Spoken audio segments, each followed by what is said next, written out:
Bonjour Grégory, ça se passe en grand bassin ça hein? Exactement, Bon. au bassin de Limoges d'ailleurs, en Haute-Vienne. Bon, où ils en sont ces jeunes gens?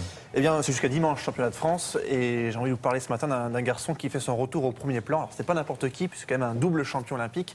Il s'agit de Yannick Agnel. Ah oui. Alors, pourquoi retour au premier plan? Parce qu'il était parti, souvenez-vous, s'entraîner aux États-Unis Oui. avec Bob Bowman, l'homme qui a façonné Michael Phelps, la légende de la natation mondiale. On va voir les images. Il est de retour au premier plan parce que humainement, ça s'était bien passé, cette expérience américaine. Professionnellement, un peu moins, parce qu'il avait un peu raté ses championnats d'Europe. Eh bien, hier, le voici avec son bonnet noir, Lindo numéro 3 dans le bassin de Limoges. Il a remporté le 200 mètres nage libre, donc devenu champion de France, et surtout signé la meilleure performance mondiale de l'année, Ah. 1,45,97. Ah ouais, c'est surtout ça. Ah Alors, ouais. Il a perdu 7 kilos depuis qu'il est revenu en France. Il s'entraîne maintenant à Mulhouse. Yannick Agnel est donc qualifié, bien évidemment. Il était pour, où avant son club? C'était Nice? Nice, non oui. C'était Il Nice. est né à Nîmes et donc il était à Nice, D'accord. partenaire d'entraînement de Camille Muffat. De Camille, bien sûr. Là, nous sommes avec les deux font la paire, Camille Lacour, Jérémy Stravus, les deux dossistes français. Vous savez qu'on a la chance d'avoir deux des meilleurs dossistes mondiaux qui sont français et qui s'affrontent régulièrement. Et hier soir, eh bien, c'est Jérémy Stravus avec son bonnet rouge, Lindo numéro 5, que l'on va voir ici faire un petit demi-tour, qui a remporté le 100 mètres d'eau. Stravus, la course, souvenez-vous, vous avez été champion du monde ex-aequo en 2011. Et bien cette fois-ci, c'est Stravus qui devient champion de France. Ils sont tous les deux qualifiés pour les mondiaux qui auront donc lieu à Kazan en Russie. Ça sera du 2 au 9 août, à suivre sur France 2 d'ailleurs. Bon, on a fini la natation. Exactement. Qu'est-ce qu'on a d'autre?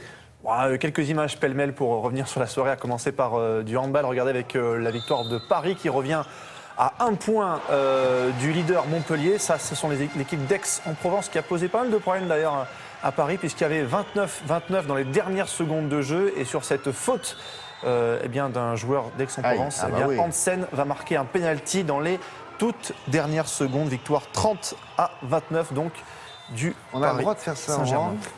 hand, de faire semblant d'eux, Oui, c'est une feinte, ce qu'on effectivement. ne fait pas au foot. Exactement. Vous avez tout Dommage. résumé. Ça, c'est de la voile. Ça, c'est de la voile. Oui. Ouais, et c'est un mât cassé. C'est la Volvo Ocean Race Tour du Monde par étapes en équipage. Et ce mât brisé, c'est celui de Dongfeng, le bateau franco-chinois. Ça se passe tout près du mythique Cap Horn. Tout va bien pour l'équipage, mais ils ont dû abandonner dans l'étape numéro 5.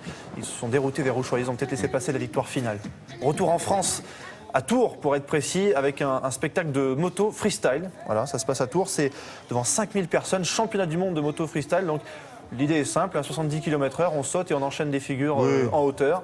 c'est Vous ça. allez pouvoir apprécier un magnifique backflip kicker, comme on dit dans le jargon du métier. Et c'est un Français que vous voyez, David Rinaldo, qui a remporté Qu'est-ce que c'est l'épreuve. comme cylindrée? Ça, des 125? Ah, vous m'en demandez trop là. J'avoue que Hein, les garçons, là, vous savez 120. pas, vous? Moi, je dirais 125, oui, mais bon. c'est Au pour moins. 125 en tout Ah cas. oui, au moins, d'accord. En tout cas, ça n'a Mais il a pas. l'air content, le Daft Punk. Vous avez vu, il dit bonjour à tout le monde. Qu'est-ce qu'on a d'autre? C'est un parfait avec sa mobilette en tout cas. On termine avec un clin d'œil pour un garçon, pas n'importe lequel. Tony Parker, il a disputé oui. son 1000e match en NBA. On va voir les images. Alors 1000 matchs, c'est un record forcément. Et ce qui est le plus impressionnant, c'est le nombre de victoires. Il a gagné 718 matchs. Ça fait 71,8% de victoires. Pas trop compliqué à faire comme calcul. Alors, est-ce qu'ils l'ont fêté pour le coup? Ils ont... Pas vraiment, c'est totalement Non. sobre. Alors forcément, quand on joue tous les 2 jours, hein, ça permet d'aller plus vite en termes de statistiques.